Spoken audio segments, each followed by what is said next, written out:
Hello বন্ধুরা, তোমরা সবাই কেমন আছো বলো? আশা করি ভালোই আছো, আর আমরা অনেক ভালো আছি। আর তোমাদের সকলকে হ্যাপি নিউ ইয়ার। নতুন বছর তোমাদের সবার অনেক অনেক অনেক ভালো কাটুক। আর আমি অনেক দিন লেট হয়ে গেল অবশ্য। যাই হোক, আজকে একটা ভিডিও করলাম, তো ভাবলাম কেননা তোমাদের মাঝে শেয়ার করব।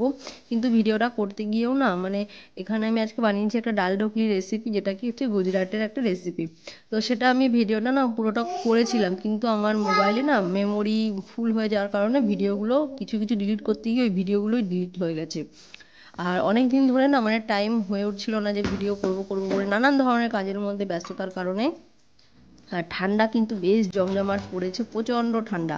তো তোমাদেরকে আমি ডাল ঢুকলিটা খালি নাড়িয়ে নাড়িয়ে দেখাচ্ছি, এটা কমপ্লিট হয়ে গেছে, তেল টেল দেওয়া হয়ে গেছে। আমি এটা কী করে বানিয়েছিলাম অন্য আরেকদিন একটা রেসিপি দেবো তোমাদের, কারণ আমি এটা ফুল রেসিপিটা করেছিলাম সকাল থেকে। আমি বানাচ্ছিলাম যে আজকে ভাবছিলাম যে ব্রেকফাস্টে কী করব, সেরকম কিছু ছিল না। আর ডাল ছিল ঘরে, আর আটা ছিল, তো ভাবলাম আলুও শেষ হয়ে গেছে।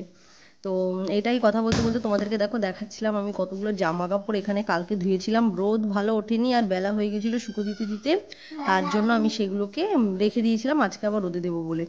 আর এর মধ্যে আর সারাদিনে কন্টিনিউ ভিডিও আমি আর করতে পারিনি। আবার সন্ধ্যাবেলা টাইমে তোমাদের সাথে কথা বলছি, এখানে আমি পাস্তা বানাচ্ছিলাম।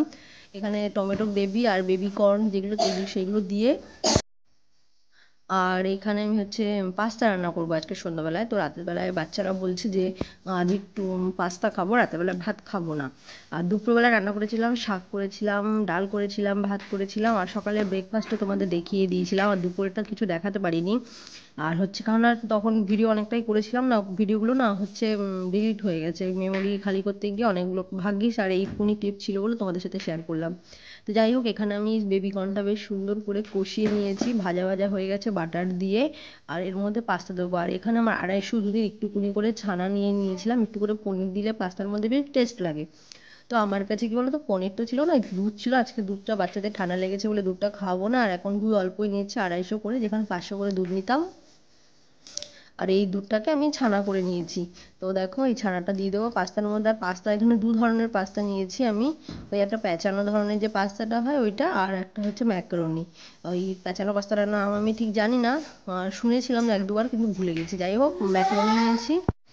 তো ম্যাকারনিটা বেশ সফট হয়ে গেছে, কিন্তু প্যাঁচানো পাস্তাটা না আমি দুবার সিদ্ধ করেছি, কিন্তু একটু শক্তই থাকছে ভিতরটা। এটা আলাদা আলাদা করে রান্না করলে মনে হয় ভালো হবে, কারণ একটা গলে যাচ্ছে, একটা শক্ত হয়ে যাচ্ছে। এখন একটুখানি সিদ্ধ হয়েছে, দেখো তোমাদেরকে ভেঙে দেখাচ্ছি আমি।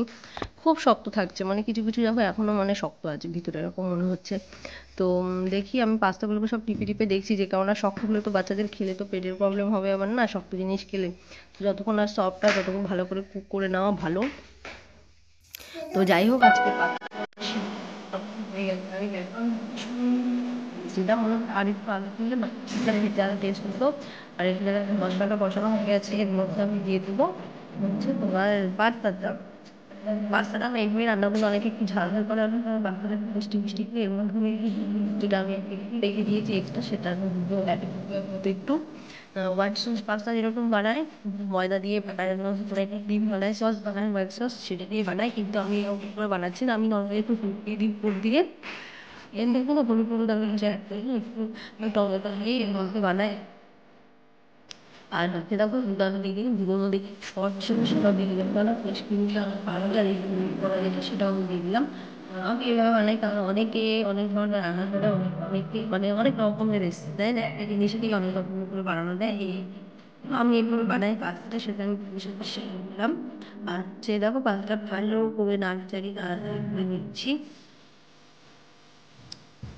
তো দেখো ভালো করে নাড়িয়ে টাড়িয়ে নিচ্ছি। আর আমার না এমনি নর্মাল যে কড়াইটা আছে অ্যালুমিনিয়ামের, ওটার মধ্যে না ভালো বেশ রান্না হয়। আর কড়াইটার মধ্যে না যতই তেল দিয়ে আর যতই গরম করে নিই, কড়াইটার মধ্যে না সব জিনিসটা নোংরা জিনিস লেগে যায়। এটা যদি না লাগে, এরকম যদি কোনো কিছু উপায় থাকে আমাকে একটু তোমরা কমেন্টের মাধ্যমে জানিও তো। যাই জানাই না তো, এগুলোতে না লেগেই যায়। এটা করলেও লেগে যাবে, চাউমিন বানালেও লেগে যাবে, সব কিছু। আর এর মধ্যে দিয়ে দিলাম এখন মেয়োনিজ। আর এখানে দেখো ব্রিটানিয়ার, ব্রিটানিয়ার চিজ ছিল। তো সেই চিজটা আমি একটু করে ব্লেন্ড করে দিলাম। পিজা খাবো বলে ভেবেছিলাম চিজ, আর পিজা বানানো হয়নি, আর পিজার ব্রেডটাই কিনতে পারিনি, তার জন্য পারিনি আমি। পিজাটা খাওয়া হলো, তারপরে চিজটা লেগে গেছে পুরো টমাটা টমাটা এর মধ্যে ওর মধ্যে করে খেয়ে নিচ্ছি। এখন একটু দিয়ে দিলাম আস্তে আস্তে দেখো আর রাস্তার মধ্যে না টমেটো গাছের দিকে কারেন্ট সেই সিস্টেমটা কি সব টমেটো